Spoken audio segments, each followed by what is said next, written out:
Magandang hapon po sa ating pong lahat. Yan, nalito na po, kakabidyo ko yan eh. Yan, ay nagpapasalamat sa Panginoon, unang-una sa kaligtasan po na hindi na nawawala. At sa kalakasan po, patuloy sa biyaya din po. At salamat din po at nakapanambahan muli. At salamat at nakapagpatuloy sa choir po ay nagagampanan naman din po ang maayos ang ministry. At salamat po sa pamilya na kahit di pa ligtas, dalangin ko may invite ko din po dito sa simbahan. At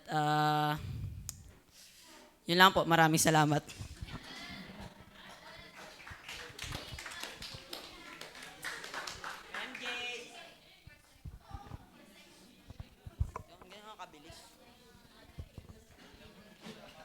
Kung ayaw sumunod ni Kuya MJ, ikaw na. Hindi, binangga ako si Gia. Bak, na ibang orasan. Sound check. Yan.